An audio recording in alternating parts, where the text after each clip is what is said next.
Pobudka Wydrusów. Witam wszystkich bardzo gorąco. Z tej strony Anna Maria w Pobudce Wydrusów. Witam słuchaczy Radia Teraz Polonia. Witam moich słuchaczy w Kanadzie, w Nowej Zelandii. Wszędzie. I w Polsce również. Moi drodzy, czytam od was maile. Wszystko, co piszecie, jest dla mnie bardzo cenne. I bardzo proszę o kontakt. Naprawdę absolutnie nie wahajcie się. Jeżeli chcielibyście się skontaktować, podzielić jakimiś fajnymi rzeczami, to jak najbardziej zróbcie to. Chodzi o to, żebyśmy teraz, ludzie świadomi, ludzie, którzy rozwijają się i chcą wiedzieć więcej i wiedzą, żeby kontaktowali się ze sobą, bo to jest bardzo ważne. Uważam, że w tym chaosie informacyjnym, który jest w tej chwili, celowo wytworzonym, powinniśmy się kontaktować. W dzisiejszej audycji przedstawię Państwu bardzo ciekawe dochodzenia, bardzo ciekawe prawdy, które odkrył, do których doszedł profesor Sal.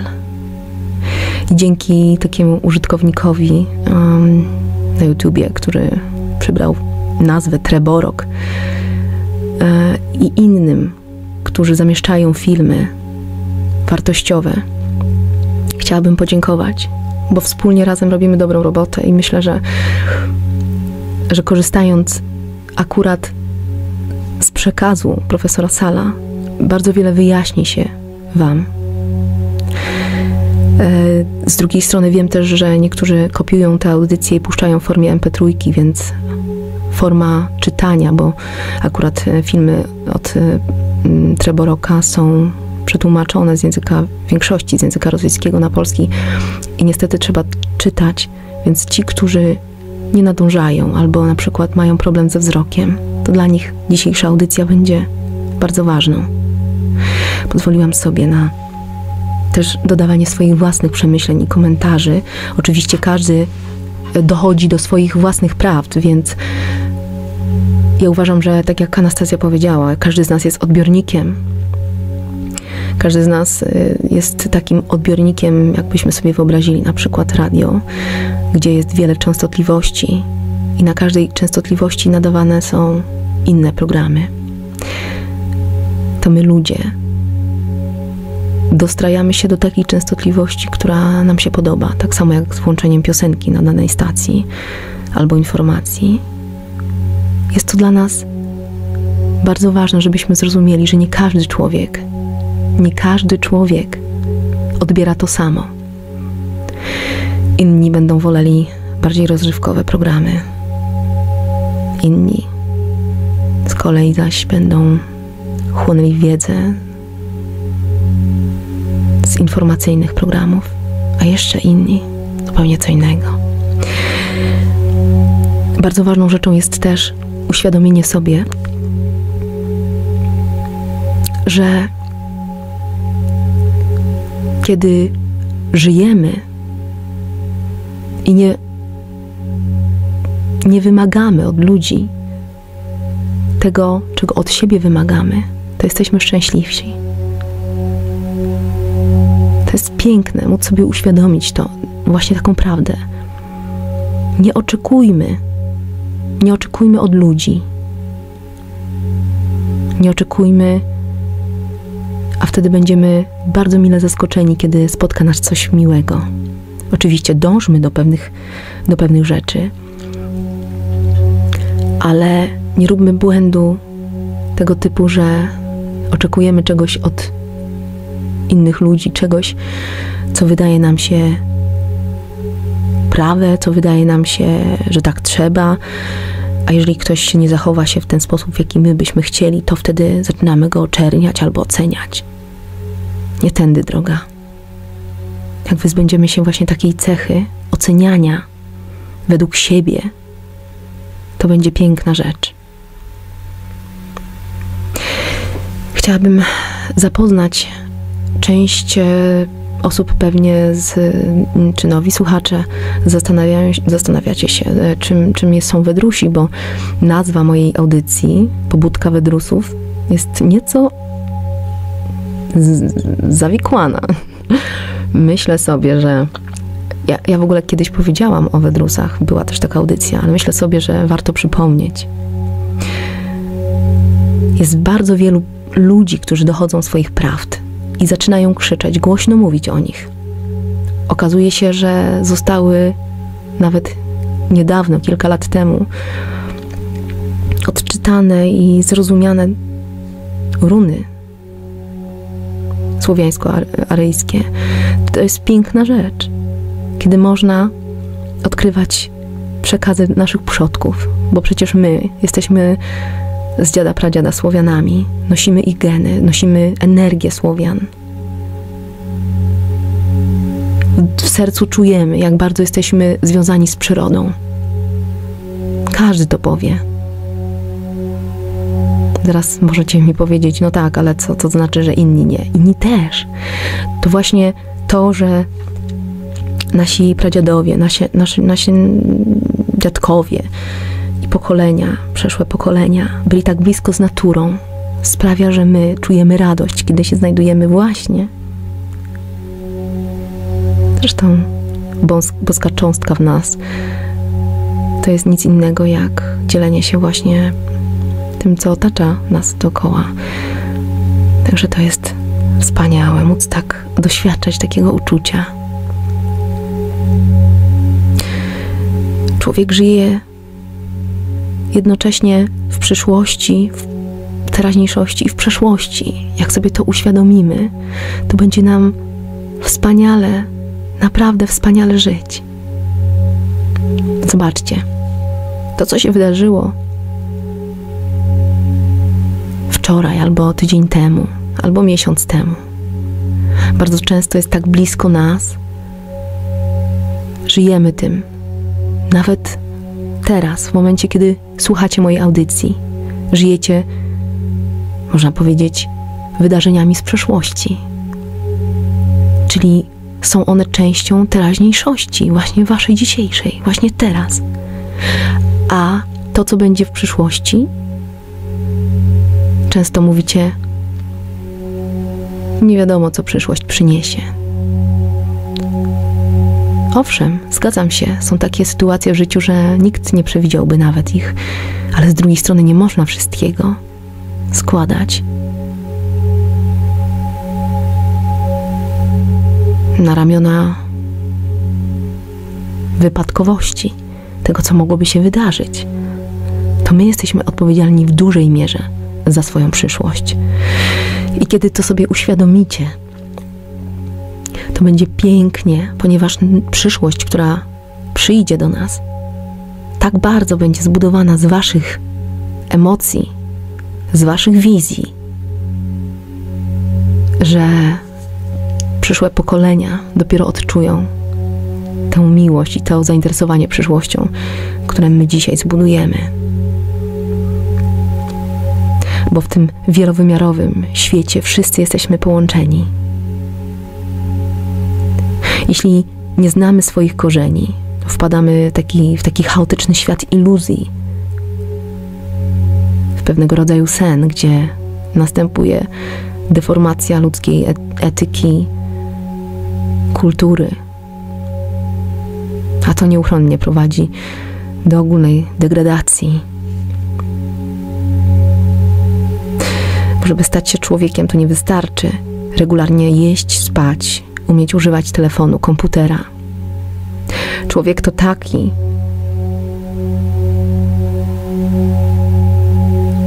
kto zbudował swoją rodową pamięć i idzie drogą ewolucyjnego wzrostu. Świat Słowian nie zawsze znajdował się właśnie w takim stanie rozbicia jak dziś. Wiele tysiącleci temu była to zjednoczona, kwitnąca kultura planety. Gdzieś na swojej drodze spotkaliśmy się z obcymi nam ideami i do tej pory próbujemy tworzyć swoją przyszłość na podstawie cudzych wartości. Naukowcy zalecają. Jeżeli czytasz książkę i przestajesz rozumieć jej sens, trzeba cofnąć się do momentu, kiedy wszystko było jasne. Właśnie na granicy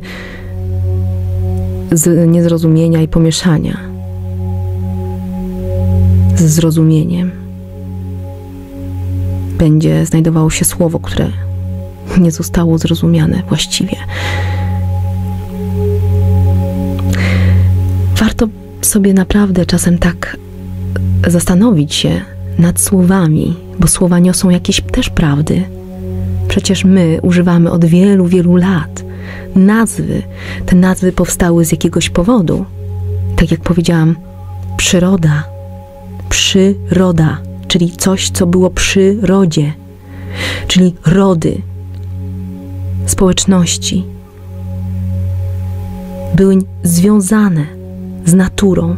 Czyli natura to było coś, co było przy rodzie. Dlatego ma nazwę przyroda. Czy to jest dla nas niewystarczający znak? Kiedy my staramy się tak bardzo izolować od przyrody, wylewając te betonowe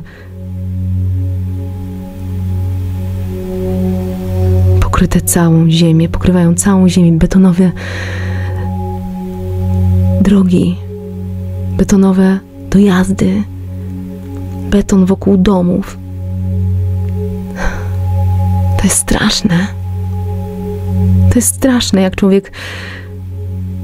człowiek tak może izolować się. Ludzie, którzy izolują się od przyrody, są wielokrotnie bardziej chorują. Są bardziej podatni na choróbska. Ktoś niedawno mi powiedział, że pracował przy pomidorach w Holandii, gdzie właściwie to wszystko było wylane betonem i tylko takie kwadraciki w tych miejscach rosła sobie roślinka. I te roślinki były tak karmione chemią, że dokładnie, powiedzmy sobie, rolnik, osoba, która je uprawiała, wiedziała, kiedy dolać jaki płyn, żeby owoce miały kolor, żeby dojrzały w tym terminie, a nie w innym. Dokąd zaszliśmy? My po prostu tak zaszliśmy daleko w tym manipulowaniu, że przyroda teraz sama odbudowuje się i zabiera to, co my jej zabraliśmy. Zobaczcie, ta przyroda, czyli coś, co było przy rodzie. Bo rodów było wiele. Mówimy teraz o tych naszych pierwszych, wspaniałych przodkach. Wiemy już, że były rody asów. Strzegli oni kultury swoich narodów jak skarbów. To dla nich było bardzo ważne. As, zgodnie ze słowiańsko-aryjskimi kronikami, to wcielający się na ziemi Bóg, albo też człowiek doskonały. I tylko rodzima kultura jest zdolna efektywnie podtrzymywać jego pierwotną i wysoko rozwiniętą jakość i korzenie i to, co chcą przekazać nasi przodkowie, chcieli. Bo to daje nam ewolucyjny wzrost pokoleń. Wyobraźcie sobie, że teraz nagle rodzice odcinają się zupełnie od tego, co zgromadzili jego dziadkowie, pradziadowie, babcie, pramatki i przekazują swoim dzieciom zupełnie inną ideologię. W dzieciakach po jakimś czasie będą pewnie wzrastać pytania. Będą pojawiać się różne pytania. Ten kod energetyczny wiedzy jest w nas, ale bardzo łatwo jest nam przymknąć oczy, zasłonić oczy. Na szczęście w tej chwili odradzają się poprzez takich wspaniałych ludzi, jak jest ich wielu profesorów, naukowców, chociażby jak profesor Sal albo profesor Nieumawykin. i wielu, wielu innych. Ci, którzy kompletnie nie boją się mówić, to są osoby, które nie obawiają się, nie boją się zastraszania. Ja chciałam odnośnie wydrusów powiedzieć wam jeszcze, co na ten temat ma do powiedzenia Anastazja, tak szybciutko. Wydrusi żyli w epoce wiedyzmu. To byli ludzie, którzy byli bardzo związani z Bogiem i z naturą. I czytamy w książce Władimira Maigret. Jest to Księga Rodu. Historia ludzkości opowiedziana przez Anastazję. Ludzie zamieszkują ziemię od miliardów lat. Wszystko na ziemi od zarania stworzone było w sposób doskonały. Drzewa, trawa, pszczoły i cały świat zwierzęcy. Wszystko, co istniało, miało łączność ze sobą i z całym wszechświatem. Nad wszystkimi stworzeniami góruje człowiek. On także był od zarania doskonały, stworzony w wielkiej harmonii. Przeznaczeniem człowieka jest poznanie całego otoczenia i stworzenie wspaniałego wszechświata. Powinien on tworzyć w innych galaktykach podobieństwo ziemskiego świata oraz do każdego ziemskiego stworzenia dodawać coś swojego, wspaniałego. Gdy tylko człowiek będzie mógł pokonać pokusy, zostaną przed nim odkryte drogi do tworzenia na innych planetach. Gdy posiadane przez siebie wszelkie emocje wszechświata potrafi utrzymać on w ryzach i żadnej z nich nie pozwoli osiągnąć przewagi nad pozostałymi. Sygnałem do otwarcia drogi tworzenia we wszechświecie będzie dzień, w którym ziemia stanie się rajskim ogrodem. Wtedy człowiek uświadomi sobie całą harmonię ziemi i będzie mógł dodać od siebie coś wspaniałego. Człowiek ocenia rezultat swoich czynów 1 raz na 1 000 000 przeżytych lat. Jeśli popełnił błąd, jeśli dopuścił do tego, że zdobyła w nim przewagę tylko jedna spośród mnóstwa istniejących energii, przy czym pozostałe były poniżane, to wtedy na Ziemi następowała katastrofa. Później wszystko zaczynało się na nowo. Tak było wiele razy. Jedna epoka ludzkości, trwająca 1 000 000 lat, dzieliła się na 3 okresy. Pierwszy – wiedyzm, od słowa wiedzieć. Drugi – obrazowy, a trzeci – okultyzmu. Pierwszy okres życia ludzi na Ziemi, czyli wiedyzm, trwa 990 000 lat. W tym okresie człowiek żyje w raju jak szczęśliwe dziecko, dorastające pod opieką rodziców. W okresie wiedyzmu człowiek zna Boga. Wszystkie uczucia Boga są w człowieku obecne. I dzięki nim człowiek może uzyskać od Boga radę. Nawet jeśli popełnił błąd, to Bóg może go naprawić, dając jedynie podpowiedź, bez zakłócania harmonii, bez ograniczania wolnej woli człowieka.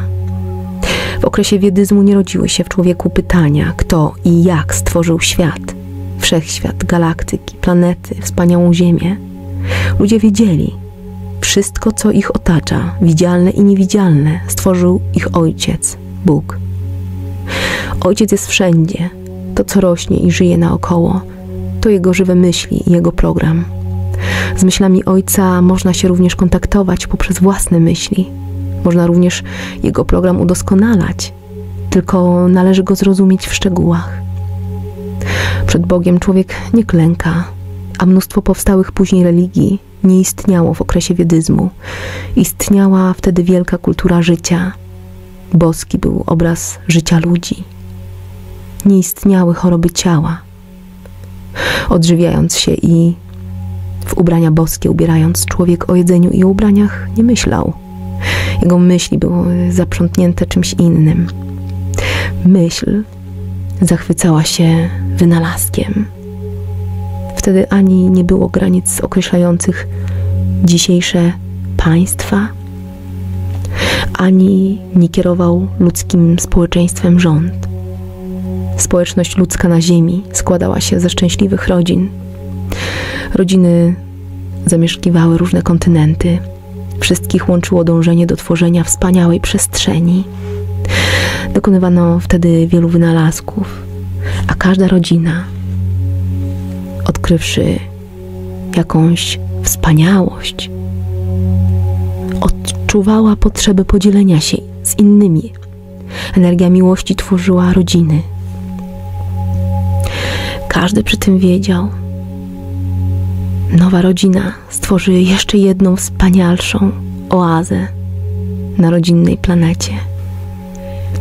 Świąt, obrzędów i karnawałów u ludzi z okresu wiedyzmu było wiele. Wszystkie one były wypełnione wielkim sensem i uczuciami, uświadomieniem sobie realiów ziemskiego, boskiego bytu. Każdy obrzęd był dla człowieka, który w nim uczestniczył, wielką szkołą i wielkim egzaminem. Egzaminem przed ludźmi, przed samym sobą, a więc przed Bogiem. To jest krótki fragment opisu Anastazji, ludzi z epoki wiedyzmu. Bardzo ogólny, ale bardzo, bardzo czytelny. Dzięki ukrytym informacjom naszych przodków w tej chwili dochodzą do głosu i wypływają na światło dzienne rzeczy, które miały być ukryte. To, co teraz przedstawię Państwu, pewnie będzie się komuś mogło, albo będzie wydawało, nawet nie to, że mogło,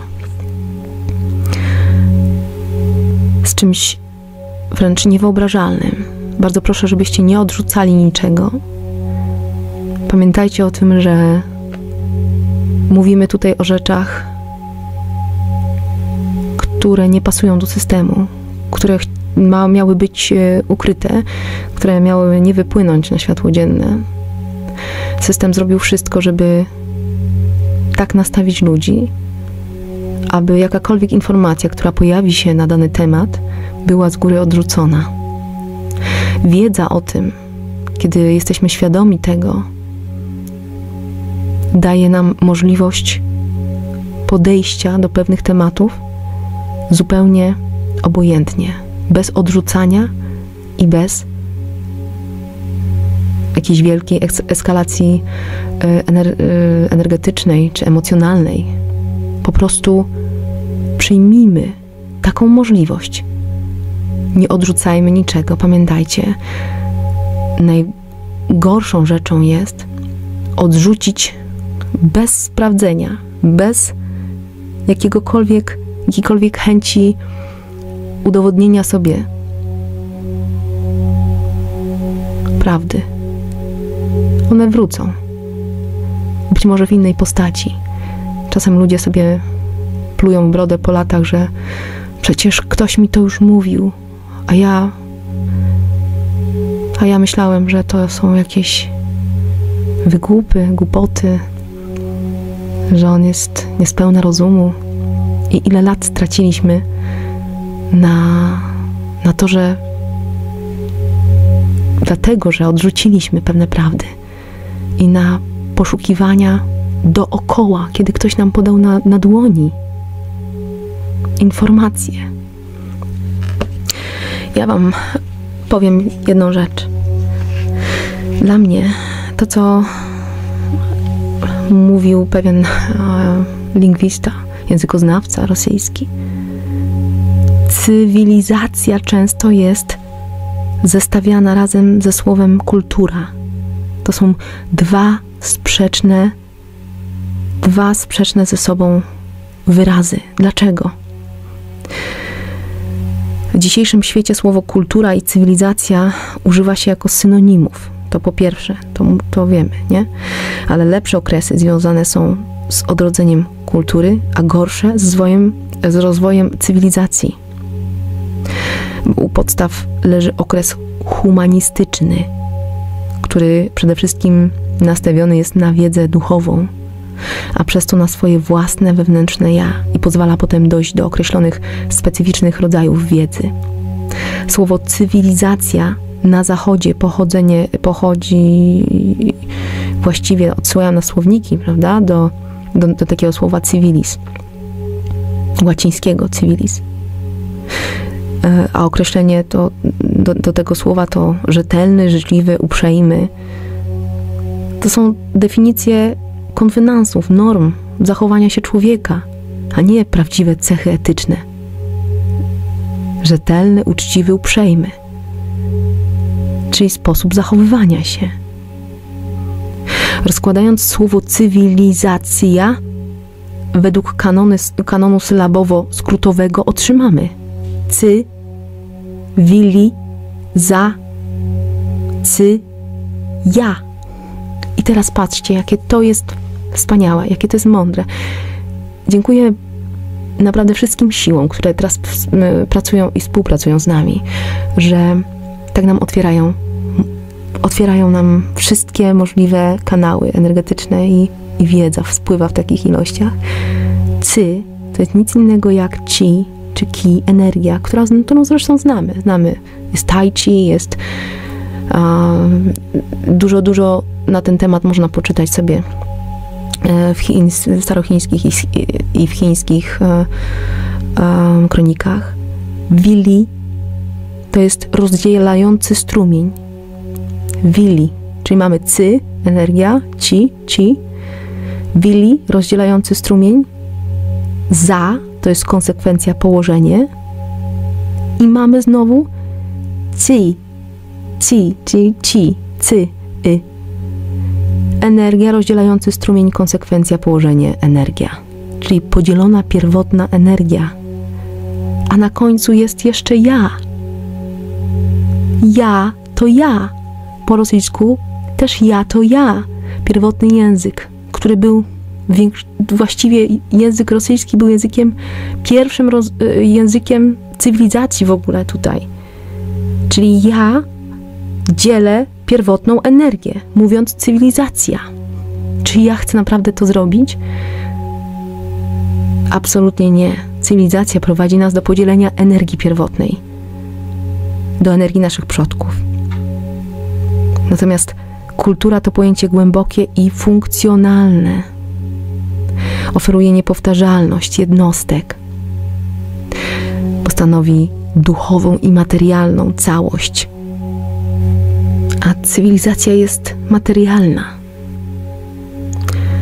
Wielkiego znaczenia nabierają teraz słowa Anastazji odnośnie tworzenia osad rodowych, w której to osadzie nie dość, że człowiek będzie mógł się wżywić, będzie mieszkał blisko natury, to jeszcze na dodatek będzie spisywał własną księgę rodową.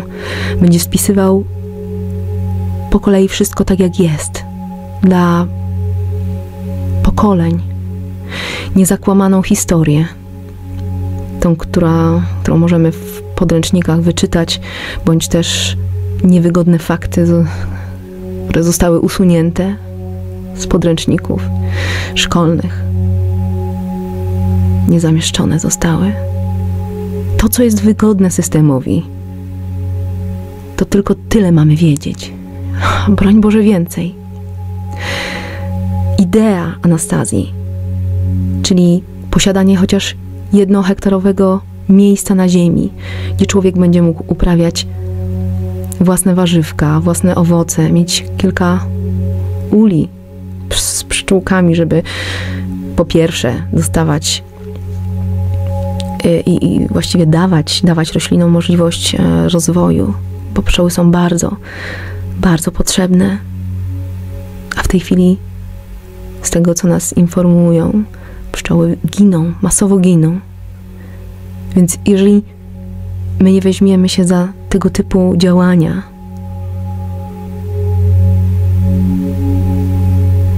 to mogą naprawdę być nieciekawe czasy. Dlatego tak ważne są, oprócz tego, że zapylają, to jeszcze przecież dają wspaniały miód, życiodajny i taki zdrowy, i pierzga jest taka zdrowa, a pyłek pszczeli, taka wspaniałość, która podnosi system immunologiczny, po prostu jest dostaje takiego kopa energetycznego, człowiek nie choruje. To wszystko możemy mieć we własnych ogródkach, słuchajcie, zioła, które są zakazane, których nie można kupić, już niebawem nie będzie można w aptekach. Czy to jest tak trudno uzmysłowić sobie? Nie, ale człowiek jest wygodny. Woli mieszkać, pracować jak niewolnik, opłaty robić za to, że na przykład mieszka w jakimś bloku, gdzie musi oprócz opłat za energię, oprócz opłat za gaz, jakieś fundusze remontowe płacić, jakieś wspólnotom mieszkaniowym, jakieś haracze. Kto to widział? Mieszkamy w blokach, mieszkają osoby na sobie. Słuchajcie, to jest blok, zajmuje niewielkie poletko ziemi. Ludzie są poupychani jak w klatkach i jeszcze płacą od gruntu? Nie. Po prostu ten świat... Czy wy nie widzicie tego, jak bardzo jesteśmy wyzyskiwani? Jak bardzo zamykano nam usta, żeby przestać krzyczeć, żeby spuścić głowę i być takimi niewolnikami, pracującymi, oddającymi naprawdę lwią część swoich pensji państwu? Płacimy podatki, płacimy wszystko, tak jak chcą, a do zwykłego lekarza, który powinien być nam dostępny, trzeba się bić, w kolejkach stać, jak mówią niektórzy. Dlaczego taki człowiek, który już jest starszy, który powinien mieć opiekę, musi ze łzami bardzo często wychodzić z takich placówek? A gdyby naprawdę odżywiał się bosko, tak jak Anastazja mówi i tak jak wielu innych mówi, chodzi tylko o zmianę żywienia, odżywiania się i o bardzo częsty kontakt z naturą i ruszanie się, żeby komórki ciała, które przecież też żyją razem z nami i też starzeją się, umierają, rodzą się nowe, żeby dać im wspaniały wzrost, żeby pomóc im w odnawianiu się. Właśnie to jest ważne. Drodzy Państwo, jeszcze raz powtórzę, że bardzo cieszę się, że są takie osoby na świecie, które w tej chwili nie boją się przekazywać ważnych informacji dla całej ludzkości, nowych odkryć, nowych prawd. Dzielą się z nami tymi rzeczami i oczywiście wszystkim tym, którzy zadają sobie trochę trudu, żeby przetłumaczyć czy filmy, czy napisać artykuły i wysłać w odpowiednie miejsca. Wszystkich tych, którzy właściwie myślą o przyszłości, dla których ważna jest przyszłość. To właśnie wam dziękuję, kochani. Treborok z YouTube'a, użytkownik Treborok, ma bardzo wiele filmów bardzo wartościowych i tam odsyłam was do niego właśnie, żebyście sobie posłuchali, zobaczyli. Ja ze swojej strony jeszcze raz powiem, że chciałabym przytoczyć tutaj słowa profesora Sala, który podzielił się niewiarygodnymi rzeczami z nami. Fakty i zdarzenia, z jakimi zapoznam was dzisiaj, nie pozostaną wam obojętne wobec tej wiedzy. Tak mówił właśnie profesor Sal. Nie będę uwzględniać informacji, które pochodzą ze źródeł okultystycznych. Zaczniemy od tego, co wiemy o Ziemi sprzed potopu. Należy wspomnieć o fakcie powiększania się Ziemi.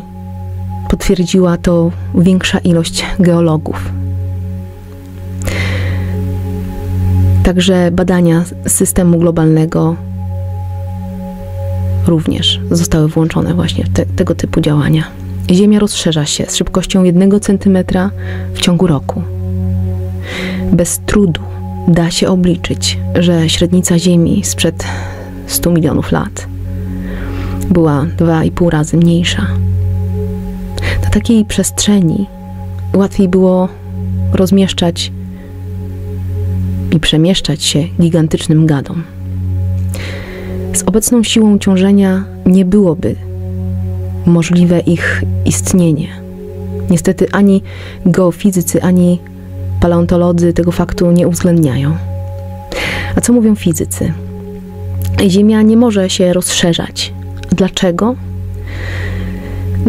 Fakt rozszerzania Ziemi odpowiada klasycznym wzorcom zachowania się eteru, zgodnie z którymi eter wpada w Ziemię i jest wciągany z prędkością kosmiczną.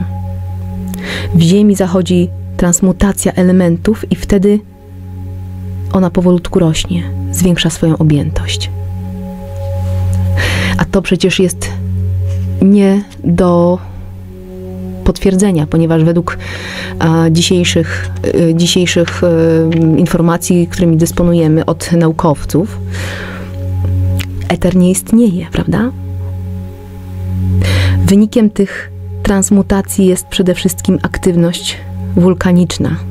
Nie tylko. Popatrzcie, co się dzieje. Jest również zapadanie się ziemi w pewnych miejscach. Jest szczelinowość. Po prostu ziemia rozchodzi się w pewnych miejscach. To są dane, to są fakty. Na naszych oczach się to dzieje. Tak jak mówił profesor Sal, pokazując zdjęcie gigantycznego człowieka, właściwie jego szkielet. Podobnych fotografii jest mnóstwo. Niestety takich eksponatów w muzeach nie ma. Kiedy tylko zostają odnalezione, odkryte, przyjeżdżają służby specjalne i zabierają znalezisko pod specjalną ochronę. Jest taki człowiek, który nazywa się Michael A. Cremo. Fotografie jego, ponieważ fotografuje i pisze książki o zakazanej archeologii, są niesamowicie cenne. Okazuje się, że jest wiele artefaktów, których nie uwzględnia nauka o ewolucji i znajdowane są narzędzia pracy, jakimi posługiwali się starożytni ludzie. I one świadczą także o istnieniu Słowian sprzed dziesiątków milionów lat. Słowianie są starszą nacją, niż jest to ogólnie podane do wiadomości. Wbijano nam, Słowianom, ideę prymitywności prasłowian. Tak mocno utrwaliły się w mózgach naukowców, że bardzo często przeszkadzają, uniemożliwiają odkrywanie kolejnych ciekawych rzeczy. Tak samo jak rosyjskim naukowcom nie przyszło do głowy, że na przykład te rysuneczki, które znaleźli na mapie, starożytnej mapie Uralu, jeszcze starszej, przedpotopowej, co ja mówię, to mogą być runy aryjsko-słowiańskie. Nie wpadło im to po prostu do głowy. Takich narzędzi jest ogromna ilość, a wszystkie pochodzą sprzed dziesiątków i setek tysięcy lat, mówi profesor Sal. A zadziwiające jest to, że na tych znaleziskach najstarszych sprzed dziesiątków tysięcy lat, na różnych przedmiotach, widnieją napisy i są one w języku rosyjskim. Jest taki kamień nazwany różą. Był on przechowywany przez Indian w Ameryce Północnej. Jego wiek oceniony jest na 30 tysięcy lat, a na nim sporządzono napisy w języku rosyjskim, tak zwanymi runami rodu. Badał to naukowiec Walerij Czudinow. W internecie można znaleźć wiele jego prac. Czudinow uważał, że zasiedlenie Ziemi rozpoczęło się od Ameryki Północnej i stamtąd ruszyło na Syberię. Jedynym językiem wspólnym był rosyjski. A na kamieniach napisano unika, stanicy, arkony, maska jara, gdzie po rosyjsku jar to jest Bóg. Oto jeszcze jedno znalezisko. Tych znalezisk jest bardzo dużo. Znalezisko, jakie było odkryte kilka lat temu na południowym Uralu. Wykopano płytę dolomitową, która waży około tony. Był to rok 1999 właściwie. Na powierzchni dolomitu znajduje się taka warstwa plastyczna, wyglądała jak szklana, a na niej płaskorzeźba, która jest mapą Uralu południowego. To ciekawe, bo na niej była naniesiona właśnie reliefowa, plastyczna mapa zachodnio-syberyjskiego regionu, wykonana nieznaną współczesnej nauce technologią. A oprócz naturalnego krajobrazu na tej trójwymiarowej mapie, do tworzenia której minimum potrzebny jest sztuczny satelita, przedstawiono 2 systemy kanałów całkowitej długości 12 000 kilometrów i szerokości 500 metrów każdy, a także 12 tam szerokości 300 do 500 metrów, a długości 10 kilometrów. Niedaleko od kanałów zaznaczono romboidalny obszar. Na płycie kamiennej były pisemne znaki, naniesione hieroglificzno-sylabicznym pismem, które z jakiegoś powodu od razu zaliczono do starożytnego języka chińskiego, co później całkowicie się nie potwierdziło, bowiem okazało się, że napisy są wykonane słowiańsko-aryjskim pismem, czyli runami słowiańsko-aryjskimi. Przyjmuje się, że takich płyt było wiele. Jeśli by było 348, mogły wszystkie razem tworzyć trójwymiarową mapę świata. Kartę Mira, mapę świata. Na całej powierzchni zaznaczone są kanały, które były rozmieszczone w odległości jeden od drugiego, w przybliżeniu 5 km. I to jest ciekawe. Tych kanałów obecnie nie ma. Przyjmujemy, że ta stara mapa była sporządzona przed potopem, a po potopie ziemia zasypała te kanały. Mapę badano na Uniwersytecie w Baszkirii, po czym zdecydowano przewieźć ją do Moskwy, do tamtejszego uniwersytetu, a tam przepadła bez śladu. Mapa o wadze 1 tony zniknęła i wszyscy milczą. Milczą, włącznie z profesorem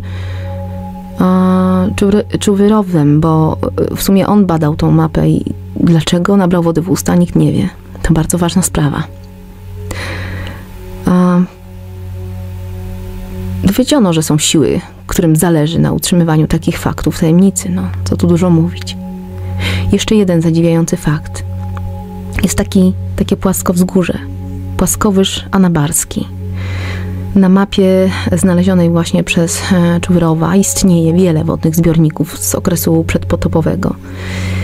A płaskowyże anabarskie, cóż tam takiego możemy zobaczyć? Ano, dziwną zaporę. I muszę wam powiedzieć, że patrząc na zdjęcie tego, wewnętrznie też odczuwam informacje, które płyną do mnie z obrazu. I naturalnie mogłabym się podzielić, ale chciałabym, żeby każdy odczuł po swojemu. Zamieszczę to zdjęcie, więc luknijcie na to. Uczeni mówią, że to wybryk natury. Trudno w to uwierzyć, patrząc na regularność terenu. No właśnie. Czy wy też tak myślicie, że to jest wybryk natury? Oczywiście łatwo jest powiedzieć, że coś jest wybrykiem natury, prawda? Kolejne zdjęcie zrobione w ramach pewnego programu to zdjęcie Półwyspu Kolskiego. Ten półwysep jest poprzecinany licznymi kanałami, jak na mapie właśnie Czuwyrowa. Szerokość kanałów, co ciekawe, znowu jest 500 metrów i odległość między nimi to około 5 kilometrów. Czyli znowu ta sama sytuacja, jak tam na Uralu. Łączna długość kanałów przekraczająca 100 000 kilometrów jest wyrzeźbiona w granicie. Takiego przypadku nie ma we współczesnej cywilizacji. Nie ma takiej możliwości, aby zbudować podobną wodną sieć. Najlepiej widać to ze Sputnika. Poza widoczną głębokością 20-metrowych kanałów niczego więcej zobaczyć nie można, bo nic nie ma. Czy ówczesna społeczność była na tyle rozwinięta, że potrafiła spokojnie rzeźbić kanały, 20-metrowe kanały w granicie? I to jeszcze o takiej długości i szerokości. Jeszcze jeden zadziwiający obiekt. Właściwie obiekty znalezione na Syberii Wschodniej. Mówię o tak zwanych żelaznych kotłach. Wiele podobnych znajduje się na Altaju. Z czego są wykonane, ani w jakim celu je zbudowano, nikt nie wie. Z wyglądu to metal. Próbowano piłować, nie udało się. Komuś udało się odbić kawałeczek, tym kawałeczkiem ciął szkło. Kotły mają głębokość 10 metrów. Czym i kiedy zostały wykonane? Nie wiadomo. Inna sprawa. W eposie hinduskim opisane są latające dyski lub latające szczety, wimany. Takich wimanów odkryto bardzo dużo, ale o tym zabroniono mówić. Jeden z wimanów odnaleziony przez specjalistów III Rzeszy w Afganistanie. Dysk trafił do Amerykanów. Sądząc po głębokości znaleziska, obiekt ten pochodzi z okresu przedpotopowego. Inna wimana, też znaleziona w bardzo ciekawym środowisku, na Antarktydzie. Proszę bardzo. Skoro Hindusi tak otwarcie, nawet do dzisiaj, mówią o tego typu latających spotkach, dzwonach, to nie sądzicie, że to była część naszej cywilizacji w przeszłości? Są też piramidy w Chinach. Co ciekawe, piramidy w Chinach skierowane są na zachód o 5,5 stopnia względem bieguna. Piramidy w Chinach, o których wcześniej nikt nie wiedział. W centralnych Chinach znajduje się około 100, nawet i ponad 100 piramid, z tego co wiemy. Najwyższa z nich ma około 300 metrów, to jest bardzo dużo. Wyobraźcie sobie, kiedy 10-piętrowy blok ma 30-35 metrów, jak wysoka jest taka piramida. 10, no powiedzmy 9 takich bloków na sobie, 10-piętrowych. Piramidy w Meksyku, piramidy Księżyca i piramida Słońca. Co ciekawe, piramidy w Chinach i piramidy Księżyca i Słońca są inaczej ukierunkowane niż piramida Cheopsa. Piramidy chińskie ukierunkowane są trochę na zachód, a piramidy Księżyca i Słońca skierowane są na wschód, w przybliżeniu o 15 stopni. I teraz wychodzi na to, że przed potopem położenie bieguna północnego było inne, bo wiemy, że piramidy skierowane są zawsze ku biegunowi północnemu. A więc możemy spróbować znaleźć położenie tego przedpotopowego bieguna północnego. Jeżeli weźmiemy pod uwagę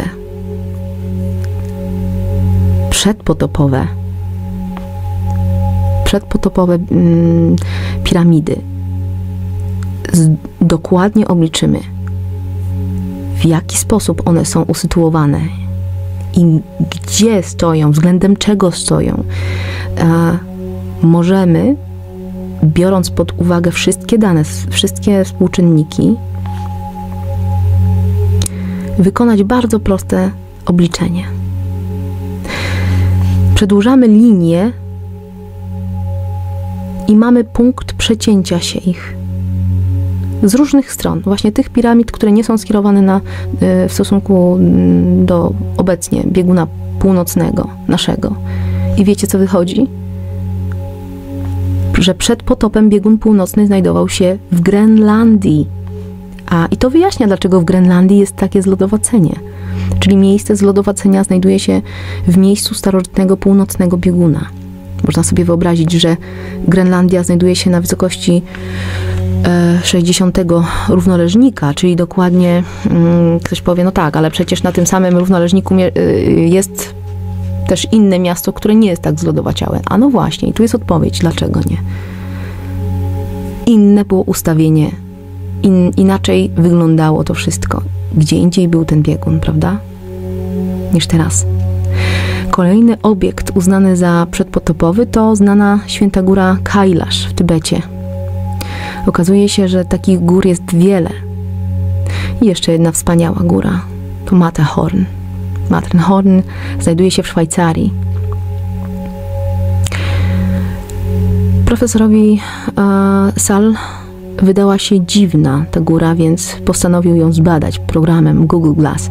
I ten program umożliwia obejrzenie góry ze wszystkich stron, oblatując ją dookoła. Więc zbadał ją i doszedł do wniosku, że są tu idealne proporcje egipskiej piramidy. Wysokość 1200 metrów, skierowana dokładnie na północ. Kolejnym obiektem uważanym za przedpotopowy obiekt to kryształowa czaszka. Odnaleziono więcej takich artefaktów, które są podróbkami, ale te właśnie wykonano w technologii zupełnie,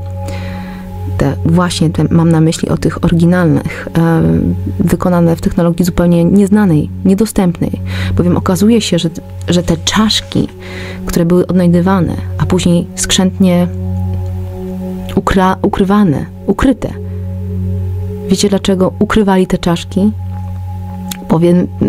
Powiem wam, jaka jest prawda. Prawda jest tego typu, że każdy kamień, tak jak już mówiłam, czy szlachetny, czy nieszlachetny, tak jak i dolmeny, które przetrzymywały informacje i wiedzę naszych przodków, tak samo i te czaszki były wykonywane specjalną technologią nam nieznaną. Raz na jakiś czas godził się człowiek, któremu przekazywana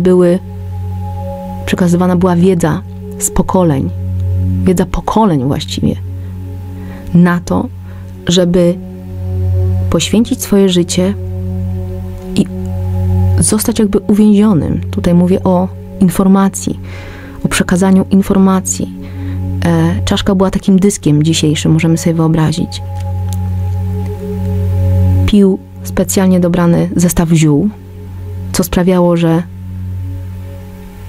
usypiał, był w takim śnie przed zupełnym obumarciem tkanek i ciała i uśpienia serduszka. A przez ten czas, zanim umarł, to wykonał pewien proces. To była aktywność przeniknięcia właśnie myślami do tej czaszki i zostawił tam pewną bardzo ważną dozę informacji. O tym mówią Majowie, ale to są informacje przekazane naprawdę wybranym osobom. To nie są informacje, o których możecie sobie przeczytać. Ogólnie nie są dostępne.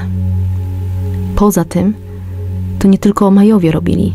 Nasi Słowianie też w ten sposób zamykali swoją wiedzę właśnie w dolmenach. Majowie mieli czaszki kryształowe, my mieliśmy dolmeny. I teraz kapłani, o których będę mówić za chwilę, którzy są potomkami tych kapłanów egipskich, oni dokładnie wiedzą, czym jest zawarta informacja przodków w danym przedmiocie, jakie to jest ważne. Robili kopie, wystawiając ludziom do oglądania w muzeum, jak małpkom takim, a te oryginały skrzętnie chowali, bo wiedzieli, że zgromadzenie tych czaszek i uwolnienie informacji, która jest tam zawarta, będzie katastrofą ich, będzie końcem ich. Zobaczcie, jak pogrywali sobie z nami. Jest taka scena w Indiana Jones, gdzie jest... Ja się zdziwiłam, powiem szczerze, ponieważ wiedziałam o tych czaszkach wcześniej. Interesowałam się właśnie z tej strony bardziej majańskiej, duchowej. I kiedy zobaczyłam przez przypadek właśnie kadr z tego filmu, zatkało mnie. To jest jawne bawienie się z ludźmi w kotka i myszkę. Oni to pokazują w filmach, wszystko, co się dzieje. Pokazali w filmach Jest taki tam kadr, że zostało chyba właśnie 13 czaszek zdobytych. One zostały poustawiane na specjalnych miejscach, w jakiejś tam jaskini i zaczynają się otwierać drzwi, zaczyna to wszystko funkcjonować, ta komnata zaczyna odkrywać swoje czeluście. To było niesamowite. Jeżeli chcecie posłuchać, co mówi na temat kryształowych czaszek Drunvalo Melchizedek, on bardzo dużo mówi na ten temat. Jeżeli ktoś jest anglojęzyczny, to proszę sobie poszukać. Wyszukać, pewnie gdzieś znajdziecie. Jest też wspaniała budowa Machu Picchu, to znamy, prawda? Ta nazwa jest nam znana. Tutaj płynie rzeka Ubanka. Cała góra i jej skłony zbudowane są z megalitów ogromnych rozmiarów. A najbardziej zadziwiające obiekty znajdują się jeszcze wyżej. Po przekroczeniu rzeki Ubanka na wysokości około 2800 metrów jest wioska. Bardzo trudna nazwa, spróbujemy. Nazywa się Ollantaytambo. I znów widzimy tu technologię, której nie poznała współczesna cywilizacja. Ogromne megality. Niektóre z nich ważą dziesiątki ton.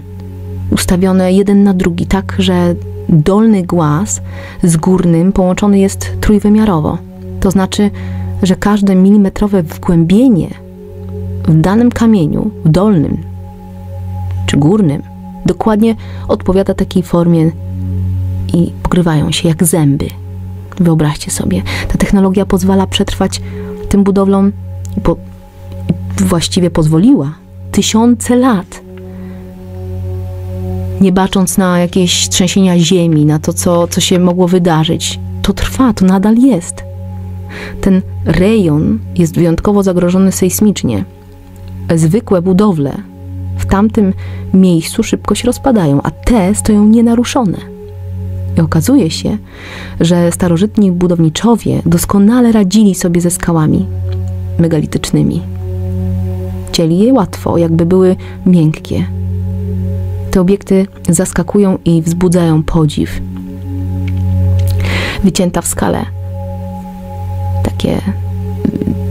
Wycięte takie miejsce, dom do zamieszkania też można zobaczyć.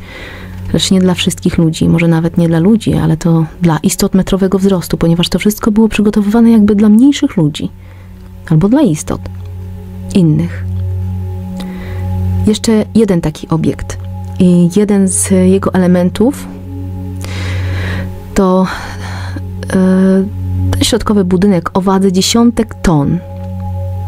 Został ustawiony na bardzo dużej wysokości i nie wiadomo w jaki sposób. To jest bardzo ciekawe. Ponadto wykonany jest z materiału jakiegoś surowca, jaki nie występuje wśród otaczających skał. Przypomina trochę taki wagon z oknami. W jaki sposób został tam umieszczony, jest niepojęte. Rozmiary tych bloków nie odpowiadają wzrostowi człowieka, lecz jakimś małym istotom. Jeszcze jeden przedziwny fakt, odkryty przez Skliarowa. W tej samej osadzie znajdowały się zburzone megality. Zburzone zostały w jednym kierunku, który wskazuje na silny strumień wody z Oceanu Spokojnego. Żadnych rzek, ani żadnych wód tam nie ma. Miejsce, o którym mówię, jest na wysokości 2800 metrów nad poziomem morza, a otaczające góry niewiele mają ponad 3000 metrów. Wniosek? Jedyny raz przez tysiąclecia nad Ollantaytambo przeszła ogromna fala wody. To byłby ten potop, który jest opisany w różnych źródłach. Jest jeszcze taka ściana w stolicy Inków, w mieście Cusco. Miasto leży na wysokości 3200 metrów nad poziomem morza i ta sama technologia, co poprzednio. Ściana megalitów, ustawionych jeden na drugim, także rozebrać tego się nie da. Na jednej płycie widać płaskorzeźbę węża. Obiekt, jak Ollantaytambo, pochodzi z okresu przedpotopowego. A na wysokości 4 km z kolei, w pobliżu jeziora Titicaca w Peru, jest brak jakichkolwiek śladów potopu. Czyli możemy przyjąć, że fala była do wysokości około 3000 metrów nad poziomem morza. Być może 3,5, ale na pewno nie 4. Tutaj odkryto co innego. Wiele obiektów budowlanych zostało porozrzucanych jakby przez wybuch, przy czym zburzone są tylko te miejsca, gdzie stały budowle. Według obliczeń wychodzi na to, że woda zalała Ziemię 11,5 tysiąca lat przed naszą erą. Istnieją 3 hipotezy co do przyczyn potopu, według Sklerowa oczywiście. Skilariowa, tak? Silne zderzenie z meteorytem mogło to być, jednak meteor musiałby osiągnąć prędkość w granicach 100 km na sekundę przy własnej średnicy 1000 km. To takie założenia.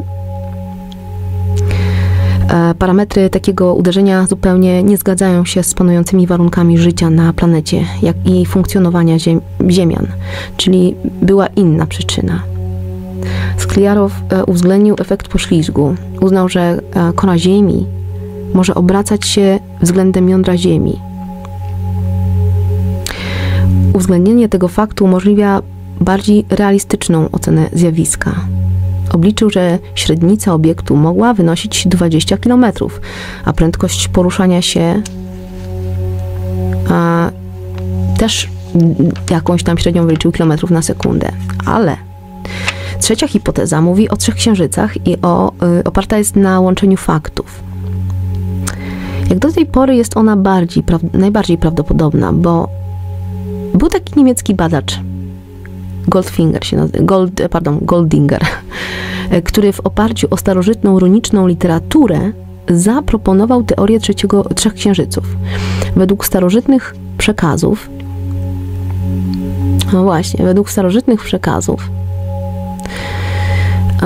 tak sobie, zanim jeszcze polecę dalej, to zobaczcie, jakie to jest ważne, umieć odczytać starodruki. Będziemy się opierać cały czas na tym, co zostało sztucznie stworzone, bądź dopisane, albo wymazane, a starodruki są nie do przeczytania dla każdego, bo nie każdy potrafi to zrobić. I tak samo jak właśnie Goldinger, tak samo i wielu naukowców w tej chwili aż krzyczy, bo dochodzą do pewnych wniosków, czytając właśnie starodruki.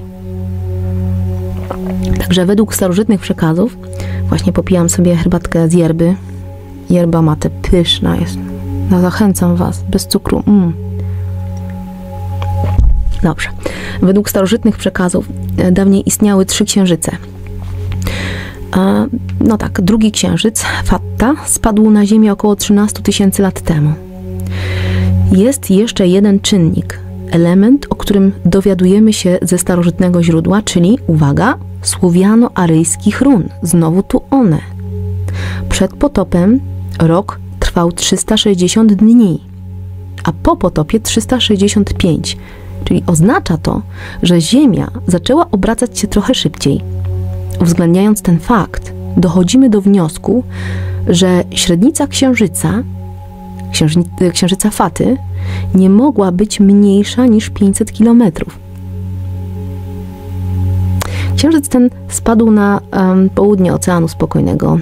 To spowodowało zmianę biegunów na około 20 stopni i skierowanie całej masy płaszcza Ziemi wokół nowego bieguna. I to by było odpowiedzią, dlaczego Grenlandia była kiedyś biegunem północnym. Słowiańsko-aryjskie runy przedstawione przez, i teraz nie wiem, czy dobrze przeczytam, Hiniewicza, hierarchię Kościoła prawosławnego. Oficjalna nauka natychmiast uznała ten dokument za fałszywy, a w tym dokumencie zawarte są fakty wymagające specjalnej uwagi. W końcu XX wieku uzyskano dostęp do słowiańsko-aryjskich Ved. W tym przetłumaczonych na współczesny język rosyjski unikatowych manuskryptach mówi się, że ostatni okres zlodowacenia stał się powodem wojny pomiędzy Wielką Rosją i Atlanią, która miała miejsce przeszło 13 000 lat temu na wielkim obszarze w skali planetarnej. I teraz, podczas tej wojny poruszano się za pomocą wiman, witar czy witwar, ale to jest jeden pies. Słuchajcie, to są latające takie spotki, które miały możliwość przenoszenia ludzi z miejsca na miejsce. Poruszały się one. Anastazja bardzo pięknie mówi o nich. Proponuję odsłuchać sobie moje czytanie właśnie z YouTube'a, Wydrusa Polska, odnośnie spotka właśnie. Co tam Anastazja mówi na ten temat, jak one się poruszały. Ona całkiem przyzwoicie to wszystko i dobitnie wyjaśnia. Wystarczy wpisać nic wielkiego, czy tam latający spodek, nic wielkiego i powinno wyskoczyć. Dobrze, czyli podczas tej wojny poruszano się za pomocą tych wiman, które to mogły mieścić w swoim wnętrzu, to inaczej, bo te witwary to były większe, a wimany były mniejsze. I te witwary mogły pomieścić 144 tych wiman. Czyli to były bardzo fajnie zorganizowani byli. I tak się zastanawiamy, czy ten romboidalny obszar na mapie Uralu, która została to mapa znaleziona, był tam taki romboidalny obszar, nie wiadomo po co, czy nie był przypadkiem lądowiskiem dla wiman. Ostatnie wimany opuściły naszą Midgard, tak jest napisane, około 1500 lat temu, kiedy to rozpoczęła się Noc Swaroga. Noc Swaroga to jest tak nazywano ciemne, ciężkie czasy w starosłowiańskiej tradycji, kiedy to nasz system słoneczny przechodził przez obszar ciemnych światów lub aryjskiej lub indyjskiej tradycji zwany był Kali Yuga. A mnie zaciekawiła ta nazwa Midgard. Gard z garden, czyli z ogrodem. Mid, środkowy ogród. Czyli jeżeli ostatnie widmany opuściły naszą Midgard, czyli średni ogród, środkowy ogród. Całkiem może być tak i tak, nie? Natomiast co podają runy? Runy, te aryjsko-słowiańskie runy. Pierwsze zderzenie z księżycem Lelia miało miejsce 110 tysięcy lat temu. Po tym zderzeniu ziemię zasiedlili biali ludzie, którzy posługiwali się językiem rosyjskim. Potwierdzają to znajdowane i odkrywane w wielu miejscach kamienie. Około 40 tysięcy lat temu z innych gwiazdozbiorów zostali przysłani uciekinierzy zapóźnionych w rozwoju cywilizacji. Były to rasa żółta, czerwona i czarna. Na Ziemi zostali rozdzieleni i zasiedleni w różnych kontynentach. Także praktycznie żyli odizolowani od siebie, z wyjątkiem Atlany czy Atlantydy. Tam wbrew różnym teoriom, w odróżnieniu od pozostałych kontynentów, panowało niewolnictwo.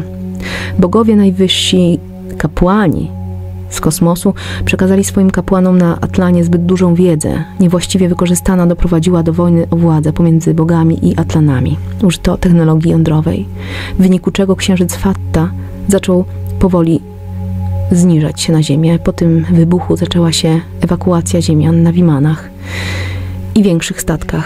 Ci mieszkańcy, którzy zginęli. Runy przekazują, że ewakuowano nie tylko mieszkańców, także zapasy ziarna, a nawet zwierzęta domowe. Po potopie wszystko to zostało zwrócone ziemianom. Jednak po tych dramatycznych zdarzeniach bogowie zdecydowali się, że już nie będą udostępniać zbyt dużej wiedzy ludziom. Zdecydowali też, że będą żyć w kosmosie i odizolowani od mieszkańców Ziemi. To mówią runy. Po odczytaniu tych run takie mamy informacje. Więcej na ten temat jest jeszcze tak zwana księga Welesa, która też mówi, w której też jest napisane odnośnie właśnie Małego Księżyca, tylko to Faty, odnośnie Księżyca Faty. No to ciekawe, przeczytam wam. Ostatni zapis datowany na koniec X wieku jest właśnie tej księgi i obejmuje ona ponad 20 000 lat historii Słowian, a w niej także mówi się o wielkim ochłodzeniu. 13 19 lat od wielkiego ochłodzenia na przykład, albo 11 008 lat przed naszą erą wskutek katastrofy wywołanej upadkiem odłamków małego księżyca Faty. W wyniku wojny między metropolią a Atlanami, czyli znowu ta sama sytuacja. Później Ziemia zmienia nazwę na Atlan, czyli to znaczy Ziemia Atlów. Atlów. Starożytni Grecy nazywali ją Atlantyda, mieszkańców Atlanami. Atlana to ziemia Antów, czyli rodu Anty, wyspa na Oceanie Atlantyckim, gdzie zamieszkiwał słowiański ród Anty. No, to bardzo ciekawe, to jest zapisane w księdze Walesa. A wiecie, jeszcze jest taka fajna rzecz, to ciekawe, że potomkami Atlanów są współcześni Małorusi i Ukraińcy. Atlanów, no właśnie. Ukraina jest to kraina ziemi świętej rasy, tak zwaną Okraina kiedyś. Te wartościowe księgi i inne wartościowsze były niemal, które były w tym samym czasie spisane, uległy no niestety spaleniu i prawie jednocześnie spłonęły, to dziwne, że prawie jednocześnie spłonęły biblioteki aleksandryjska, etruska w Rzymie, ateńska, carogrodzka, a oryginały spaliły się bądź zaginęły, podczas gdy w tym czasie wykonano z nich kopie bardzo dobre i one się zachowały i wcale nie jawią się heretyckimi. To ciekawe, nie? Dlaczego człowiek w ogóle nie wpadł na to, że jakaś księga została spalona, a tutaj mamy jej kopię, prawda? To skoro tamta została spalona za herezję, to dlaczego kopia nie jest też spalona? Kopie były bardzo skrzętnie podrobione i w taki sposób przepisane, żeby przekazały taką dawkę informacji, jaką miały przekazać. Pierwszym miastem nowej cywilizacji po potopie był Jerichon. W języku rosyjskim to znaczy Jericho, a rzeka Jordan to jest Jardon. Rzeka to Don, oznaczy być w domu, a Jar to rosyjski Bóg, o którym już mówiłam. Przypominam, że w tym czasie biała rasa nie znała innego żadnego języka, tylko rosyjski. O tym właśnie mówi profesor Sal. Ze starożytnym Jerychonem konkurują odkryte niedawno miasta na Syberii. Ich wiek określa się na minimum 8 do 9 tysięcy lat. Naturalnie obecna nauka akademicka nie zajmuje się ich badaniem. Istnieje wiedza o tym, że hinduskie miasta Varanas i Mohendżadar także istniały w tym samym czasie. A co było w tym czasie w Egipcie? Zgodnie z turyńskim papirusem Egipt był zamieszkały jeszcze przed potopem. Po potopie rządzili bogowie, następnie przez 9 dynastii wywodzących się z tak zwanych szlachetnie urodzonych Memefis. Szlachetni z północy, następcy Hora. Po nich byli już tylko faraonowie, no i muzułmanie. I wszystko, co ma więcej niż 6000 lat, wraca z powrotem w zapomnienie. Wynika to ze szczególnej dbałości o zachowanie całkowitej tajemnicy starszej cywilizacji niż sprzed 6000 lat. Nie może być przecież. W Egipcie też były znajdowane szkielety gigantów, ale takie fakty i artefakty natychmiast były utajniane. Jeśli chodzi zaś o piramidy, znana jest historia falsyfikacji podczas prac związanych z przypisywaniem im imion faraonów. Taka praktyka znana jest od dawna i została opisana w książce Bogowie Tysiąclecia. Zarówno na piramidach, jak i na Sfinksie odkryto ślady erozji. Na piramidach przy ich budowie były robione specjalne ścieki wodne. One się uaktywniały, są bardzo ważne podczas deszczy, a miało to miejsce podczas potopu. po nim klimat stał się gorący i suchy. Czyli przed potopem właściwie działo się to. I znowu okazuje się, że zmiana klimatu była nieodzowna.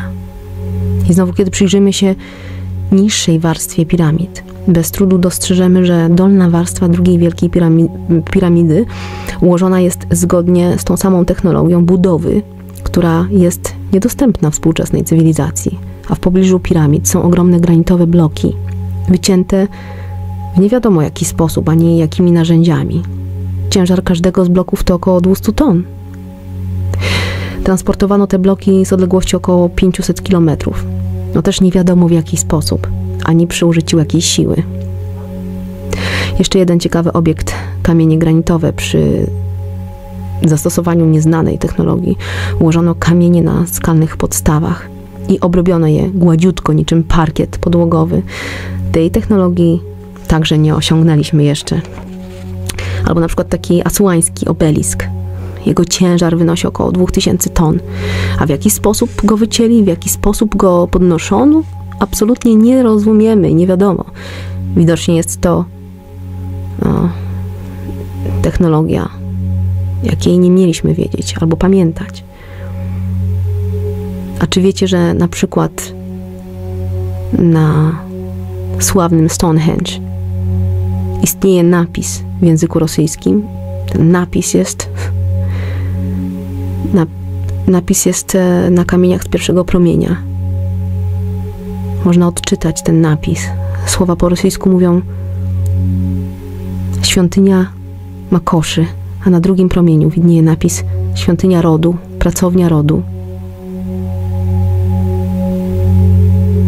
Mam jeszcze wiele ciekawostek, które przedstawię Wam w następnej mojej audycji, także bardzo Was proszę o to, żebyście znaleźli chwilę i posłuchali, bo warto. Na dzisiaj bardzo dziękuję i zapraszam Was do tego, żebyście napisali do mnie na Wydrussa przez 2s @onet.pl. Namaste.